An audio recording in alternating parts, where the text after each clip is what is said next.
Hello বন্ধুরা, কেমন আছেন? সবাইকে শুভেচ্ছা, স্বাগতম। আজকে আরেকটি লাইভ আড্ডা। আজকে আমাদের যে বিষয়বস্তু, আমরা আহ, বিজ্ঞান মনস্কতা এবং মুক্ত চিন্তা নিয়ে আলাপ করছি। আজকে শনিবার 14ই ফেব্রুয়ারি 2025, বাংলা সময় রাত 8টা। এবং 14ই ফেব্রুয়ারি আহ, একটি আহ, বিশেষ দিন অনেকের জন্য। 14ই ফেব্রুয়ারি হচ্ছে ভ্যালেন্টাইন্স ডে। যেখানে ভ্যালেন্টাইন্স ডে যেটি হচ্ছে ভ্যালেন্টাইন্স ডে, এটি ভালোবাসা দিবস উপলক্ষে, মানে এটি আম, এটি সেলিব্রেটেড হয়। এটিকে মানুষ ভালোবাসা দিবস হিসাবে সেলিব্রেট করে। আহ, এই জন্য আজকে দিনটিকে আমরা একটি দিন ভালোবাসার জন্য উৎসর্গ করেছি। যাই হোক, অসুবিধা নাই। যারা শুনছেন, শুভেচ্ছা সবাইকে।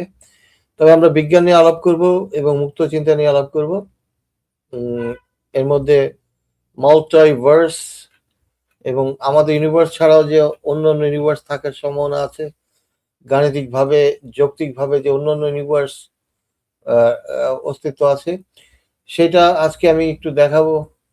এবং আমাদের ইউনিভার্স ছাড়াও যে আহ, আহ, অন্য ইউনিভার্স শুধু আছে সেটা না, সেটা গাণিত গাণিতিকভাবে এবং বৈজ্ঞানিকভাবে প্রমাণিত। মাল্টিভার্স একটি প্রমাণিত উম, ধারণা। এবং এখানে আরো কিছু আছে, মেনি ওয়ার্ল্ড হাইপোথিসিস আছে, যেখানে বিভিন্ন ইউনিভার্সে বিভিন্ন ঘটনা ঘটছে একই সাথে।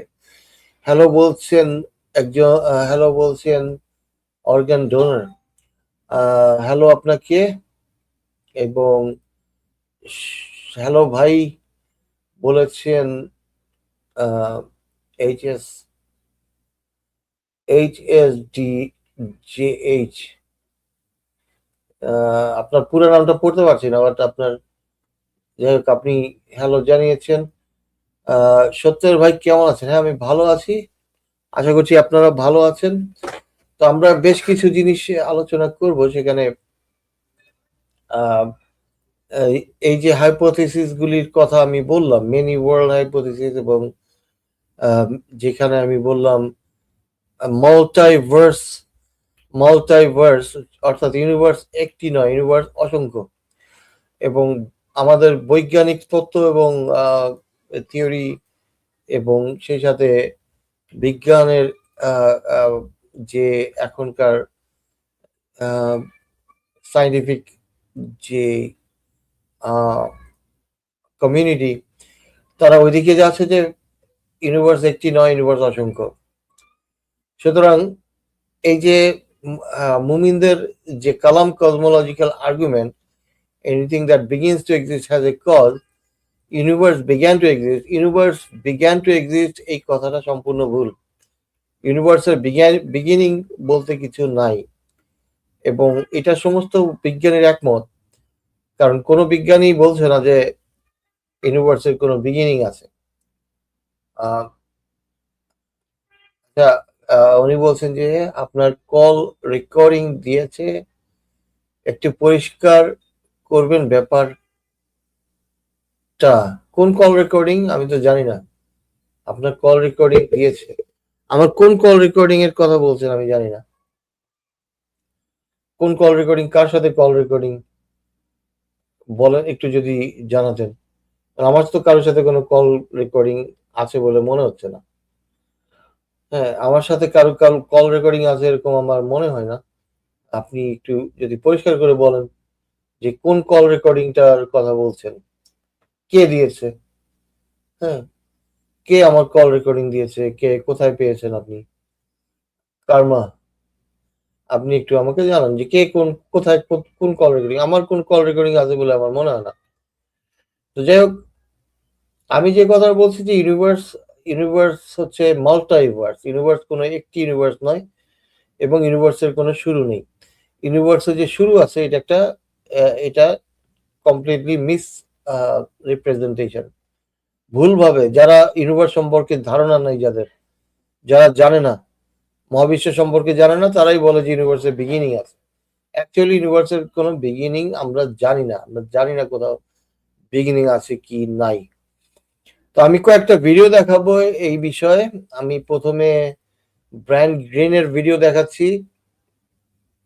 আমাদের ইউনিভার্স কি is our universe the only universe?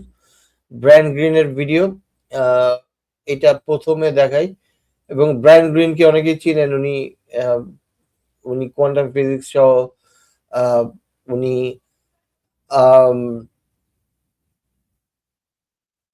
উনি কোয়ান্টাম ফিজিক্স এবং স্ট্রিং থিওরির উপরে বিশেষভাবে পড়ালেখা করেছেন। আপনি কি দাওয়া ওয়াইজে যান? আমি দাওয়া ওয়াইজে গিয়েছি ভাই। দাওয়া ওয়াইজের আজকেও আমি চেষ্টা করেছিলাম দাওয়া ওয়াইজে যাওয়ার। তো ওরা তো ক্রিশ্চিয়ানিটি নিয়ে কথা বলছে। আমি ক্রিশ্চিয়ানিটি নিয়ে কি কথা বলবো?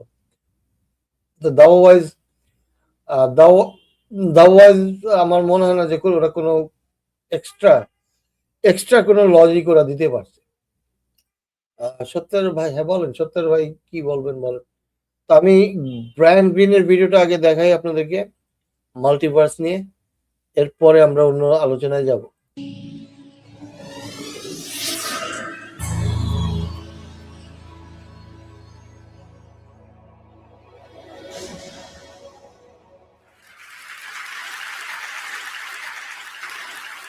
A few months ago, the Nobel Prize in Physics was awarded to two teams of astronomers for a discovery that has been hailed as one of the most important astronomical observations ever.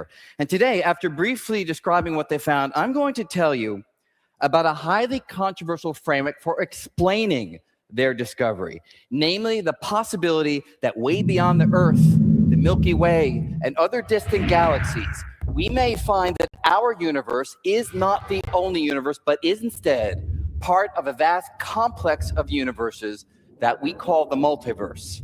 Now, the idea of a multiverse is a strange one. I mean, most of us were raised to believe that the word universe means everything. And I say most of us with forethought, as my 4-year-old daughter has heard me speak of these ideas since she was born. And last year, I was holding her and I said, "Sophia, I love you more than anything in the universe."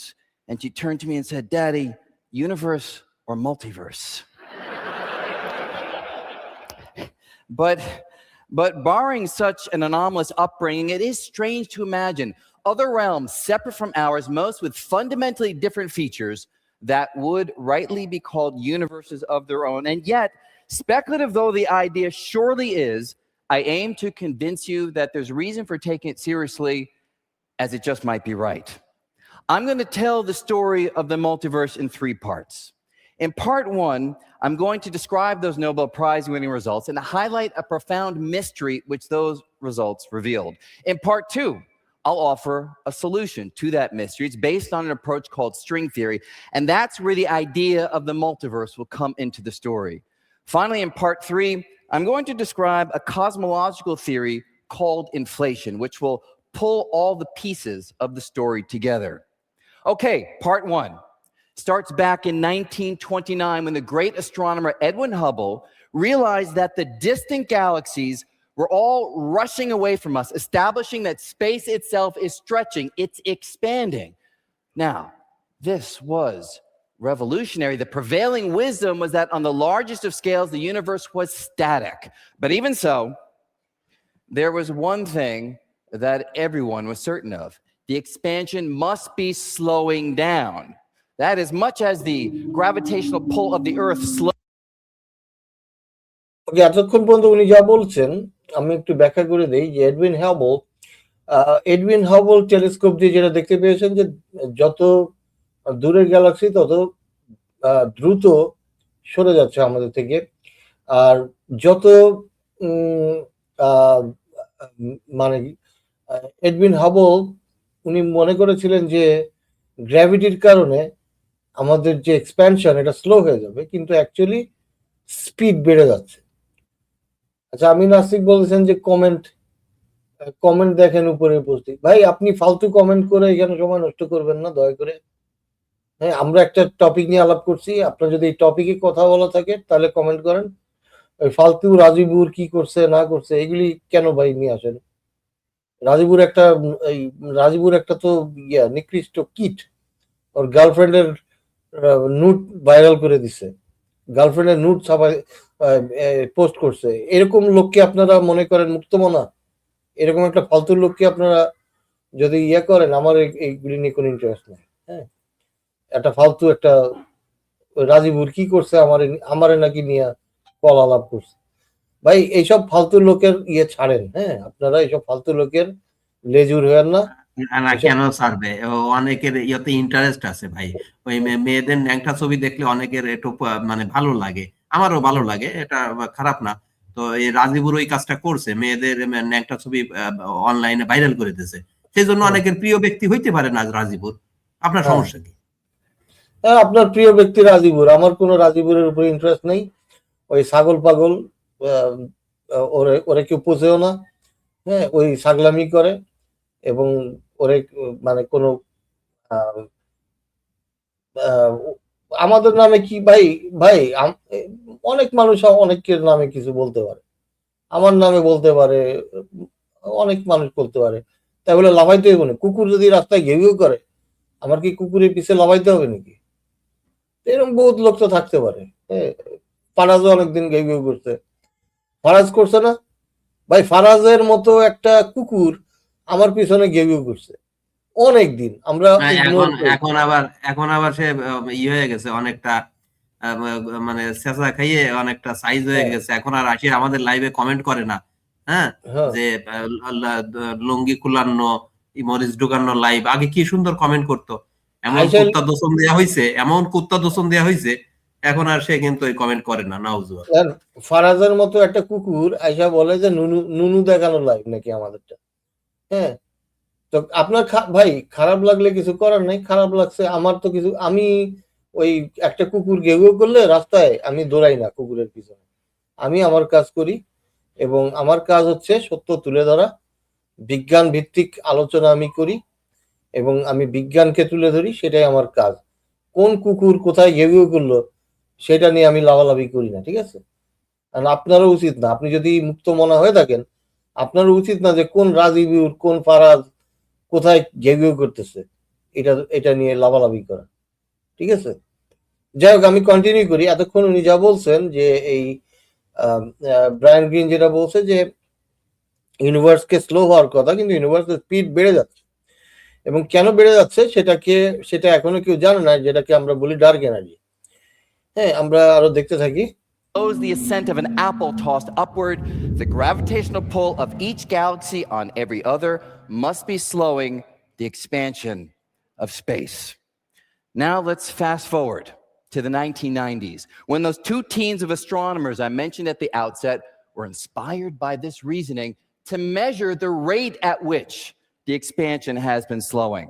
And they did this by painstaking observations of numerous distant galaxies, allowing them to chart how the expansion rate has changed over time. Here's the surprise.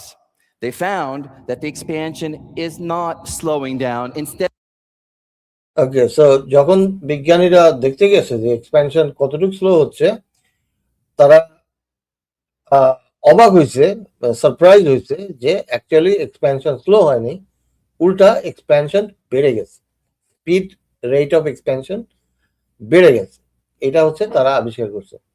তা উনি বলছে যে সত্য সন্ধানী, আপনি কোনো সময় ইসলাম নিয়ে দাওয়া ওয়াইজে যাননি? না, গেছি ভাই, আমি দাওয়া ওয়াইজে বহুবার গেছি এবং দাওয়া ওয়াইজ কখনোই সঠিক উত্তর দিতে পারে নাই। এমনকি আমিও গেছি ভাই, আমি যাইয়া তো একটা আমার ফের অতিরিক্ত কালেকশন হয়েছে।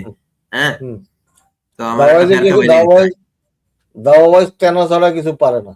দাওয়া ওয়াইজ ওই ছাগলগুলি প্রতিবন্ধী, ওরা ছাগলামি ছাড়া কিছু পারে না, ঠিক আছে? তা আমরা ভিডিওটা আরো দেখি। they found that it's speeding up, going faster and faster. That's like tossing an apple upward and it goes up faster and faster. Now, if you saw an apple do that, you'd want to know why. What's pushing on it? Similarly, the astronomers' results are surely well deserving of the Nobel Prize, but they raised an analogous question. What force is driving all galaxies to rush away from every other at an ever-quickening speed? Well, the most promising answer comes from an old idea of Einstein's. You see, we are all used to gravity being a force that does one thing: pulls objects together.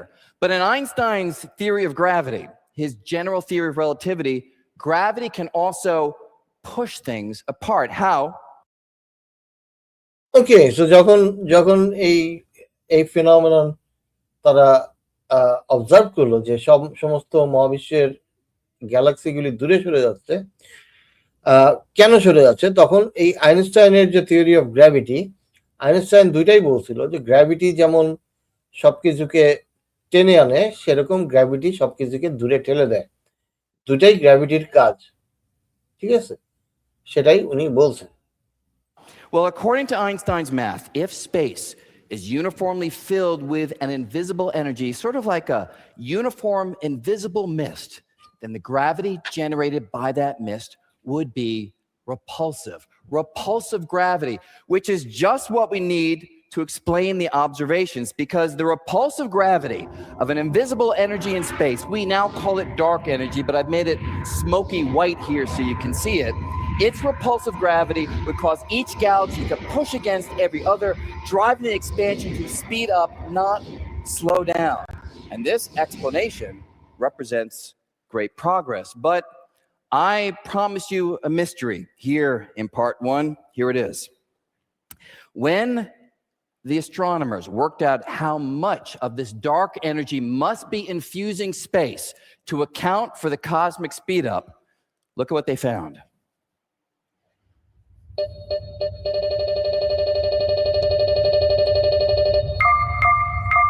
This number is small. Expressed in the relevant units, it is spectacularly small. And the mystery is to explain this peculiar number. We want this number to emerge from the laws of physics, but so far, no one has found a way to do that. Now, you might wonder, should you care? Maybe explaining this number is just a technical issue, a technical detail of interest to experts, but of no relevance to anybody else. Well, it surely is a technical detail, but some details really matter. Some details provide windows into uncharted realms of reality, and this peculiar number may be doing just that, as the only approach that so far made headway to explain it invokes the possibility of other universes, an idea that naturally emerges from string theory, which takes me to part two, string theory. So hold the mystery of the dark energy in the back of your mind as I now go on to tell you three key things about string theory. First off, what is it? Well, it's an approach to realize Einstein's dream of a unified theory of physics, a single overarching framework. তাহলে আমরা অন্য যে কোনো universe থাকার সম্ভাবনা আছে, সেটা আমরা কিভাবে বুঝতে পারি, কিভাবে ধারণা করা যায়? তো প্রথম যে জিনিসটা, সেটা হচ্ছে যে ডার্ক এনার্জি এবং dark matter. Dark matter, dark energy, প্রথম এক্সপ্লেনেশন, এগুলি অন্য ইউনিভার্সের থেকে আসা। সেকেন্ড জিনিস যেটা, সেটা হচ্ছে গ্র্যাভিটি। গ্র্যাভিটি এক্সপ্লেইন করতে গিয়ে আমাদের অন্য ইউনিভার্সকে আনতেই হচ্ছে। আমরা যখন গ্র্যাভিটি এক্সপ্লেইন করতে যাই, সিম্পল জিনিস গ্র্যাভিটি, বাট এটা অন্য ইউনিভার্স ছাড়া এক্সপ্লেইন করা সম্ভব না। গ্র্যাভিটি কিভাবে আসছে, এটা আমাদেরকে অবশ্যই অন্য ইউনিভার্সকে কনসিডারে আনতে হচ্ছে।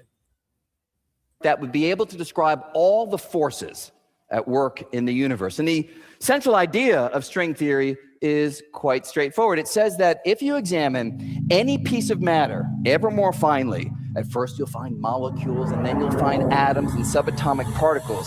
But the theory says that if you could probe smaller, much smaller than we can with existing technology, you'd find something else inside these particles. A little tiny vibrating filament of energy, a little tiny vibrating string. And just like the strings in a violin, they can vibrate in different patterns, producing different musical notes.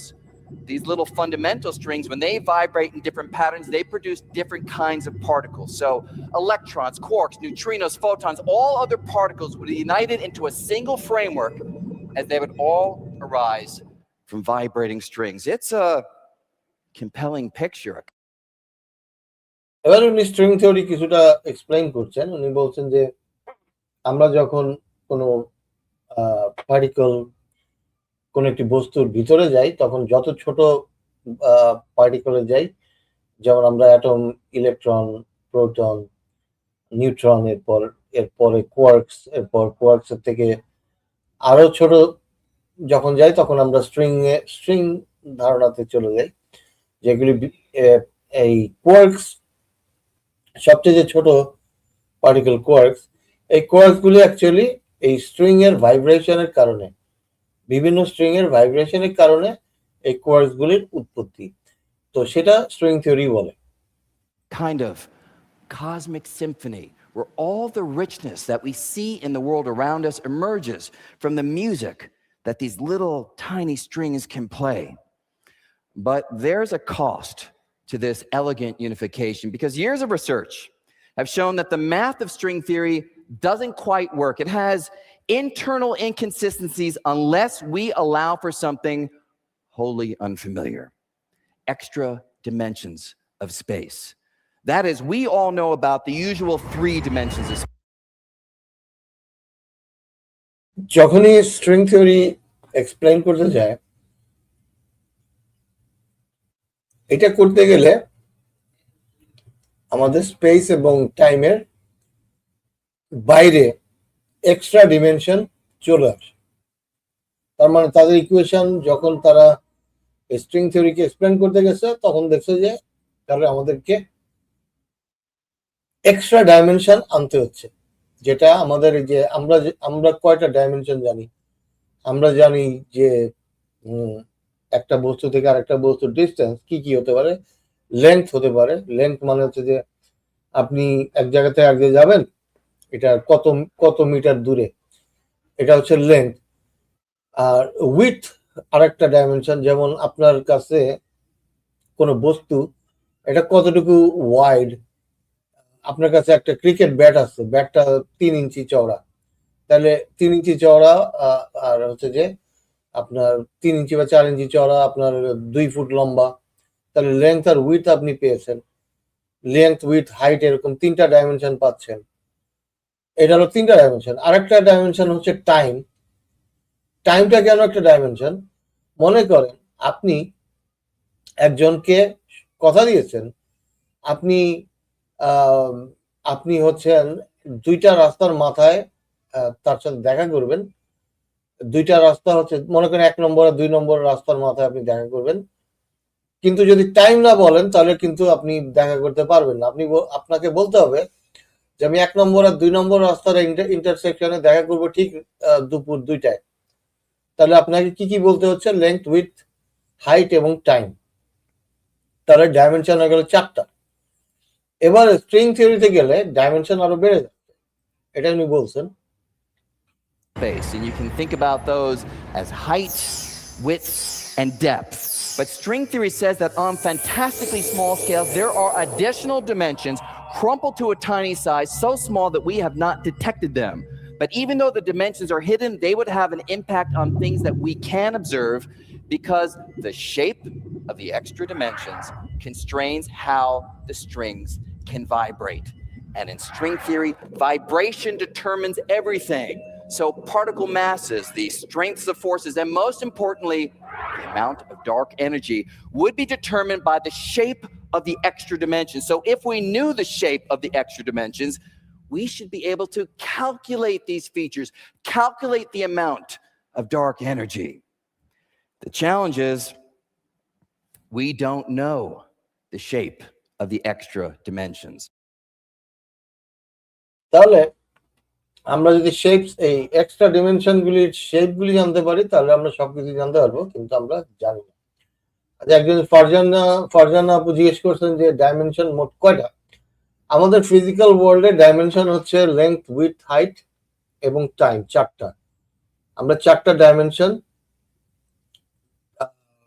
Measure করতে পারি বা আমরা এর মধ্যে experience করতে পারি।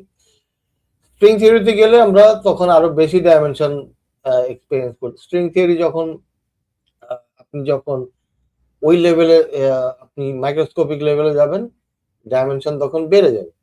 যেমন একটা পিঁপড়ার কাছে ডাইমেনশন আরো বেশি আপনার থেকে। কারণ ও হচ্ছে একটা টেবিলে, আপনার কাছে মনে হচ্ছে যে এটা একটা টেবিলের উপরে আর কোনো ডাইমেনশন নাই, কিন্তু একটা পিঁপড়া ওই টেবিলে আরো বেশি ডাইমেনশন দেখতে পায় যখন সে মাইক্রোস্কোপিক লেভেলে চলে যায় বা আরো ছোট লেভেলে চলে যায়। তাহলে আপনি যখন স্ট্রিং লেভেলে যাচ্ছেন, স্ট্রিং থিওরির লেভেলে যাচ্ছেন, তখন ডাইমেনশন আরো বেড়ে যাচ্ছে, আরো হিডেন ডাইমেনশন দেখা যাচ্ছে। এই জন্য উনি বলছেন যে ডাইমেনশন আরো বেশি। All we have is a list of candidate shapes allowed by the math. Now, when these ideas were first developed, there were only about 5 different candidate shapes, so you can imagine analyzing them one by one to determine if any yield the physical features we observe. But over time, the list grew as researchers found other candidate shapes. From 5, the number grew into the hundreds and then the thousands. A large but still manageable collection to analyze, since after graduate students need something to do. But then the list continued to grow into the millions and the billions until today. The list of candidate shapes has soared to about 10 to the 500. So, what to do? Well, some researchers lost heart, concluding that with so many candidate shapes for the extra dimensions, each giving rise to different physical features, string theory would never make definitive testable predictions.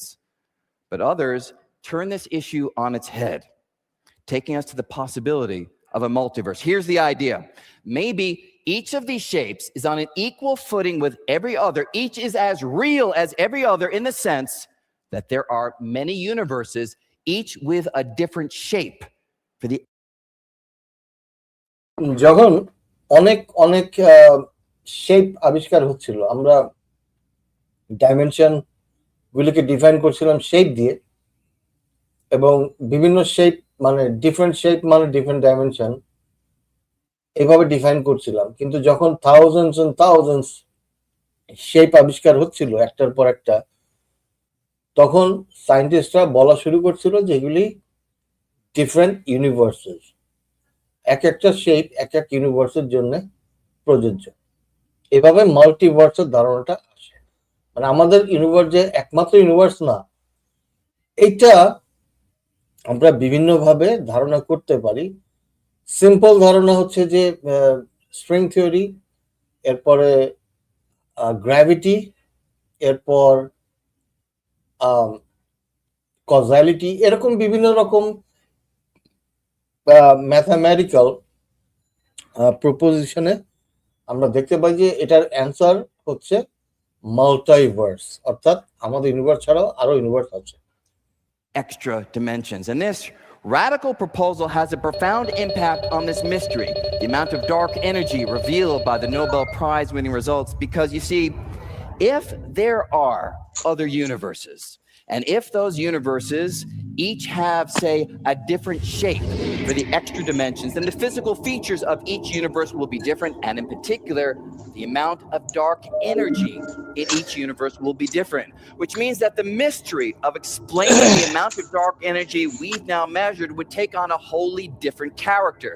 In this context, the laws of physics can't explain one number for the dark energy, because there isn't just one number. There are many numbers, which means we have been asking the wrong question.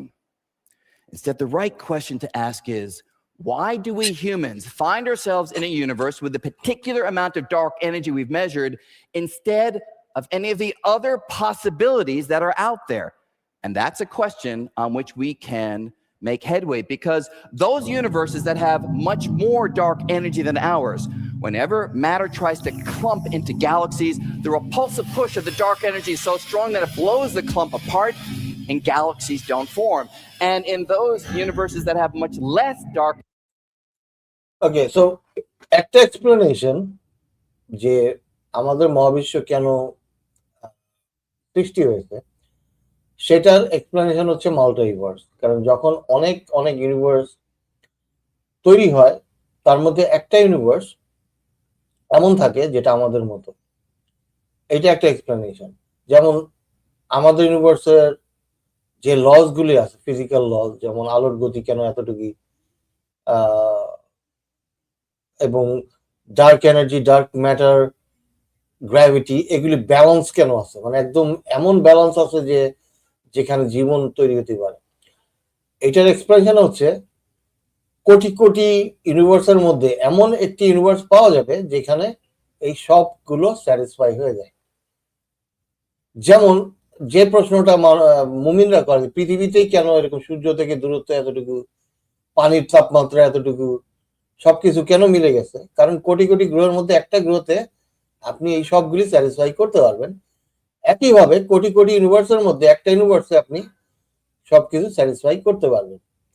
এইভাবে multiverse যে actually একটা possible explanation, এটা সায়েন্টিস্টরা ওইদিকে যাচ্ছে।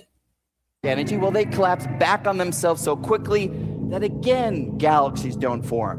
And without galaxies, there are no stars, no planets, and no chance for our form of life to exist in those other universes. So we find ourselves in a universe with the particular amount of dark energy we've measured simply because our universe has conditions hospitable to our form of life.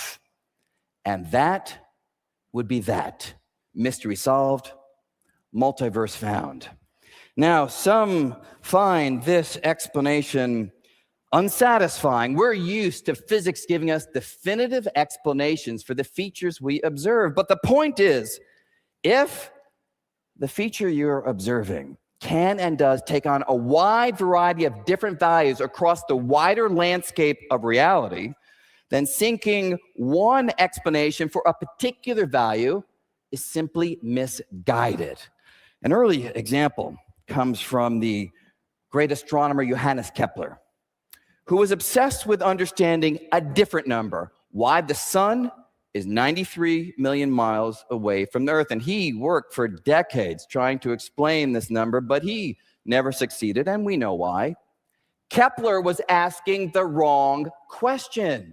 We now know that there are many planets at a wide variety of different distances from their host stars. So hoping that the laws of physics will explain one particular number, 93 million miles, well, that... Kepler সারা জীবন এই প্রশ্নটা করছিল যে পৃথিবী থেকে সূর্যের দূরত্ব এতটুকুই কেন, এর চেয়ে বেশি হইলো না কেন, কম হইলো না কেন? যে প্রশ্নটা ওই ইন্টেলিজেন্ট ডিজাইনের লোকেরা করে। কিন্তু অ্যাকচুয়ালি যেটা ঘটেছে যে বিলিয়ন বিলিয়ন বিলিয়ন প্ল্যানেটের মধ্যে একটা প্ল্যানেটের দূরত্ব সূর্য থেকে এই পরিমাণ হবেই, মিলে যাবে। আপনি যদি কোটি কোটি কোটি কোটি প্ল্যানেট নেন, একটা প্ল্যানেট আপনি এরকম পাবেন যেখানে পৃথিবী এবং সূর্যের দূরত্বটা এই পরিমাণই হবে। এইটা কেপলার এই অ্যান্সারটা খুঁজে পাননি, বাট অ্যান্সার এটাই। তাহলে কোটি কোটি কোটি কোটি ইউনিভার্সের মধ্যে একটা ইউনিভার্স এরকম থাকবে যে ইউনিভার্সের লস হচ্ছে আমাদের মতো। এইটাই হচ্ছে explanation. is simply wrong-headed. Instead, the right question to ask is, why do we humans find ourselves on a planet at this particular distance instead of any of the other possibilities? And again, that's a question we can answer. Those planets which are much closer to a star like the sun would be so hot that our form of life wouldn't exist. And those planets that are much farther away from the star, well, they're so cold that again, our form of life would not take hold. So we find ourselves on a planet at this particular distance simply because it yields conditions vital to our form of life. And when it comes... যেসব planet, যেসব গ্রহ সূর্য থেকে বেশি দূরে, তারা বেশি ঠান্ডা, তাদের ওখানে লাইফ ফর্ম হতে পারেনি। আর যেসব গ্রহ সূর্যের বেশি কাছে, তাদের ওখানে বেশি গরম, তারাও লাইফ ফর্ম করতে পারে নাই, সুতরাং বিলুপ্ত হয়ে গেছে, ধ্বংস হয়ে গেছে। শুধুমাত্র এই আমাদের প্ল্যানেটের মতো ডিস্টেন্স যেই প্ল্যানেটে আছে, তারাই জীবন ধারণ করার মতো পরিবেশ পেয়েছে। এটা কোনো ডিজাইন না, এটা হচ্ছে প্রবাবিলিটি। মানে আপনি কোটি কোটি কোটি কোটি গ্রহ নেবেন, তার মধ্যে একটা গ্রহ আপনি পাবেন যেখানে সবগুলি কন্ডিশন ফুলফিল হচ্ছে। To planets and their distances, this clearly is the right kind of reasoning. The point is, when it comes to universes and the dark energy that they contain, it may also be the right kind of reasoning. One key difference, of course, is we know that there are other planets out there, but so far I've only speculated on the possibility that there might be other universes. So to pull it all together, we need a mechanism that can actually generate other universes. And that takes me to my final part 3, because such a mechanism has been found by cosmologists trying to understand the Big Bang. You see, when we speak of the Big Bang, we often have an image of a kind of cosmic explosion that created our universe and set space rushing outward. But there's a little secret. The Big Bang leaves out something pretty important: the bang. It tells us how the universe evolved after the bang, but gives us no insight into what would have powered the bang itself. And this gap was finally filled by an enhanced version of the Big Bang theory. It's called inflationary cosmology, which identified a particular kind of fuel that would naturally generate an outward rush of space. The fuel is based on something called a quantum field, but the only detail that matters for us is that this fuel proves to be so efficient that it's virtually impossible to use it all up, which means in the inflationary theory, the Big Bang giving rise to our universe. তাহলে big bang থিওরিতে main যে প্রবলেমটা ছিল সেটা হচ্ছে যে big bang কিভাবে শুরু হয়েছে, এটার এনার্জিটা কোত্থেকে আসছে। কিন্তু কোয়ান্টাম থিওরি, একজন বলছে কিছুই শোনা যাচ্ছে না, আপনি আবার আরেকবার ট্রাই করেন, শোনা যাবে। অনেকে, সবাই তো শুনতে পাচ্ছে, আপনি শুনতে পাচ্ছেন না, আপনার audio problem. Black up question mark দিয়েছেন, আপনি কি কারণে কোয়েশ্চেন মার্ক দিয়েছেন এটাও লিখে যাবেন, কেন কোয়েশ্চেন মার্ক দিচ্ছেন। তো এই যে যে কথাটা বলছিলাম যে বিগ ব্যাং কি কারণে হয়েছে এটা অনেকেই জানতো না, কিন্তু এই কোয়ান্টাম ফিল্ড থিওরি বিগ ব্যাংকে এক্সপ্লেইন করে কেন বিগ ব্যাং ঘটেছে, এটা কোয়ান্টাম ফিল্ড থিওরি দিয়ে এক্সপ্লেইন হয়ে যায়। আচ্ছা, এই ভিডিও কি শুনতে পাচ্ছেন আপনারা যারা লজিক্যাল পারসন ভাই? হ্যাঁ, ক্লিয়ার শুনতে পাচ্ছেন? তাহলে কিছুই শোনা যাচ্ছে না কেন বলছেন? আপনার অডিও সমস্যা। হ্যাঁ, তাহলে বিগ ব্যাং কেন ঘটেছে এটা আমরা কোয়ান্টাম ফিল্ড থিওরি দিয়ে এক্সপ্লেইন করতে পারি। আরেকটু শুনেন। Is likely not a one-time event. Instead, the fuel not only generates our Big Bang, but it would also generate countless other Big Bangs, each giving rise to its own separate universe, with our universe becoming but one bubble in a grand cosmic bubble bath of universes. And now, if we meld this with string theory, here's the picture we're led to. Each of these universes has extra dimensions. The extra dimensions take on a wide variety of different shapes. The different shapes yield different physical features, and we find ourselves in one universe instead of another simply because it's only in our universe that the physical features, like the amount of dark energy, are right for our form of life to take hold. And তাহলে যদি quantum field theory থেকে big bang ঘটতে পারে, তাহলে শুধুমাত্র একবার এই ঘটনাটা ঘটেনি, ঘটনাটা বারবার ঘটেছে, বারবার কাউন্টলেস নাম্বার অফ টাইম ঘটেছে, ইনফিনিট টাইম ঘটেছে, এবং আমরা আমাদেরকে এমন একটি ইউনিভার্সে আবিষ্কার করছি যে ইউনিভার্সে আমরা জীবন ধারণ করতে পারি। কিন্তু তার মানে এই নয় যে এটি একমাত্র ইউনিভার্স, কারণ এই ঘটনাটি শুধু একবার ঘটেছে সেটা নয়, এই ঘটনাটি কাউন্টলেস নাম্বার অফ টাইম ঘটেছে, ইনফিনিট নাম্বার অফ টাইম ঘটেছে। তাহলে যারা বলবে যে একটাই মাত্র ইউনিভার্স, তারা আসলে এই সায়েন্স জানে না। তারা আসলে, যারা বলবে যে ইউনিভার্স একটা আর কোন ইউনিভার্স নাই, তারা আসলে সায়েন্সটা জানে না, সায়েন্সটা পড়েনি বা তাদের মাথায় ঢুকেনি। ঠিক আছে, অনেকে এসে এরকম দাবি করে ইউনিভার্স একটাই। তারা যদি এই সায়েন্সটা জানতো তাহলে তাদের মানে আমরা যেগুলি স্টাডি করেছি এগুলো তো রিসার্চের ব্যাপার, পড়ালেখার ব্যাপার। ঠিক আছে, একজন এসে বললেই তো মানে আপনি যে কেউ এসে বলতে পারে কিন্তু না ভাই, এটার পিছনে প্রচুর প্রচুর স্টাডি, প্রচুর গবেষণা আছে এই কসমোলজির পিছনে। এবং এটা বলে ইউনিভার্স একটা নয়, মাল্টিপল, শুধু মাল্টিপল না, ইনফিনিট। তাহলে শুনেন, This is the compelling but highly controversial picture of the wider cosmos that cutting-edge observation and theory has now led us to seriously consider. One big remaining question, of course, is could we ever confirm the existence of other universes? Well, let me describe one way that might one day happen. The inflationary theory already has strong observational support because the theory predicts that the Big Bang would have been so intense that as space rapidly expanded, tiny quantum jitters from the micro world would have been stretched out to the macro world, yielding a distinctive fingerprint, a pattern of slightly hotter spots and slightly colder spots across space, which powerful telescopes have now observed. Going further, if there are other universes, the theory predicts that every so often those universes can collide. And if our universe got hit by another, that collision would generate an additional subtle pattern of temperature variations across space that we might one day be able to detect.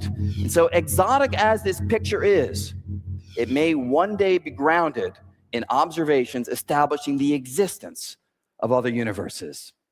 I'll conclude with a striking implication of all these ideas for the very far future. You see, we learned that our universe is not static, that space is expanding, that expansion is speeding up, and that there might be other universes, all by carefully examining faint pinpoints of starlight coming to us from distant galaxies. But because the expansion is speeding up, in the very far future, those galaxies will rush away so far and so fast that we won't be able to see them, not because of technological limitations, but because of the laws of physics. The light those galaxies emit, even traveling at the fastest speed, the speed of light, will not be able to overcome the ever-widening gulf between us. So astronomers in the far future, looking out into deep space, will see nothing but an endless stretch of static, inky, black stillness. And they will conclude that the universe is static and unchanging and populated by a single central oasis of matter that they inhabit, a picture of the cosmos that we definitively know to be wrong. Now, maybe those future astronomers will have records handed down from an earlier era like ours, attesting to an expanding cosmos teeming with galaxies. But would those future astronomers believe such ancient knowledge? Or would they believe in the black, static, empty universe that their own state-of-the-art observations reveal? I suspect the latter, which means that we are living through a remarkably privileged era when certain deep truths about the cosmos are still within reach of the human spirit of exploration. It appears that it may not always be that way because আচ্ছা, তো এখানে যে উনি যে কথাটা বলছেন যে আমরা এমন একটা টাইমে বাস করছি যেখানে আমরা অন্যান্য গ্যালাক্সি দেখতে পাচ্ছি। একটা সময় আসবে যেখানে সমস্ত গ্যালাক্সি এত দূরে সরে যাবে যে আর দেখা যাবে না। অর্থাৎ প্রতিটি গ্যালাক্সি স্পিড আপ হতে হতে এমন স্পিডে দূরে সরে যাবে যে প্রতিটি গ্যালাক্সি আলোর গতির চেয়ে বেশি দ্রুত আমাদের থেকে সরে যাবে। তখন আমরা আর কোনো গ্যালাক্সি দেখতে পাবো না। আমরা শুধু দেখতে পাবো যে আমাদের গ্যালাক্সিটি এক্সিস্ট করে এবং আমাদের আশেপাশে আর কোনো গ্যালাক্সি নেই। যেটি হবে ভবিষ্যতের বৈজ্ঞানিকদের অবজারভেশন, যে সময় এই হাবলস ল অনুযায়ী প্রতিটি গ্যালাক্সি স্পিড বাড়তে বাড়তে এমন পর্যায়ে চলে যাবে যে প্রতিটি গ্যালাক্সি আলোর গতির চেয়ে বেশি দূরে দ্রুত সরে যাচ্ছে। ওই অবস্থায় আমরা কোনো গ্যালাক্সিকে দেখতে পাবো না। কিন্তু এটি হবে একটা রং পিকচার, কারণ আমরা যেহেতু দেখতে পাচ্ছি না তার মানে এই নয় যে আর কোনো গ্যালাক্সি নেই। এই কথাটাই উনি বলছেন যেটা ভবিষ্যতে ঘটবে। Today's astronomers, by turning powerful telescopes to the sky, have captured a handful of starkly informative photons, a kind of cosmic telegram, billions of years in transit. And the message, echoing across the ages, is clear. Sometimes nature guards her secrets with the unbreakable grip of physical law. Sometimes the true nature of reality beckons from just beyond the horizon. Thank you very much.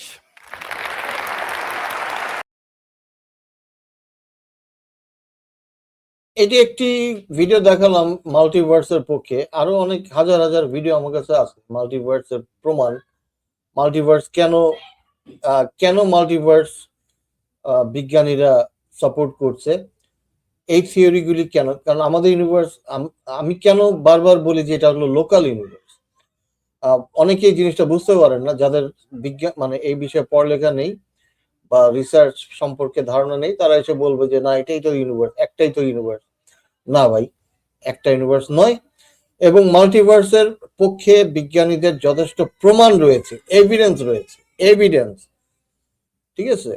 তো আমি গত পর্বে বলেছিলাম, যখন ইকবাল ভাই ছিলেন, আমি বলেছিলাম যে এটা দেখাতে আমার যথেষ্ট সময় লাগবে এবং এটা বোঝার মতো মানে বোঝানোর মতো ক্যাপাবিলিটিস, এটা বোঝার মতো ক্যাপাবিলিটিস আমাদের আছে কিনা। কারণ আমি যদি ম্যাথামেটিক্যাল বা আমি যদি অ্যাস্ট্রোফিজিক্স নিয়ে এখানে ক্লাস নেই, অনেকেই বুঝবে না। হ্যাঁ, আমি অ্যাস্ট্রোফিজিক্স নিয়ে যদি কথা বলি এখানে অনেকেই বুঝবে না, কারণ এখানে সবই ম্যাথামেটিক্স। তো সেইগুলি ম্যাথামেটিক্স গুলি ডিরাইভড হয়েছে একদম সিম্পল আইনস্টাইনের ইকুয়েশন থেকে শুরু করে আরো আগে, মানে নিউটনের ইকুয়েশন থেকে শুরু করে আইনস্টাইনের ইকুয়েশন সবকিছু কভার করেছে। আমি সেইগুলি নিয়ে যদি কথা বলি অনেকের মাথার উপর দিয়ে যাবে, এই জন্য আমি কথা বললে পরে আমি অবশ্যই এভিডেন্স বেসড কথা বলি। তো মাল্টিভার্সের কথা আমি গতবার বলেছিলাম যে আমি প্রুভ করবো যে মাল্টিভার্স এক্সিস্ট করে, এবং ইকবাল ভাই যদি শুনে থাকেন আজকের ইয়েগুলি আমি আরো কিছু দেখাবো, সেটা নিয়ে আমি বলেছিলাম যে আমি পরবর্তীতে দেখাবো। শুধু তাই না, আমি মানে মহাবিশ্বের শুরু যতগুলি থিওরি আছে, যেমন স্ট্রিং থিওরি একটা থিওরি, এরপর হচ্ছে যেটা এম থিওরির এখন সবচেয়ে প্রিভেলেন্ট, কারণ স্ট্রিং থিওরি অনেকদিন ধরে ইয়ে হয়ে গেছে, মানে প্রায় ডেড হয়ে গেছে। বাট এম থিওরি যেটাকে বলে মেমব্রেইন থিওরিটা এখন প্রিভেলেন্ট, এখন সমস্ত সায়েন্টিস্টরা এটা নিয়ে কাজ করছে এবং এটার পিছনে এভিডেন্স আছে। তো এইগুলি নিয়ে আমি কথা আমি বলতে পারি, বাট আপনারা কতটুকু বুঝবেন, এই যে এখনই আমাদের দর্শকরা চলে গেছে, কারণ তারা কিছুই বুঝতে পারে।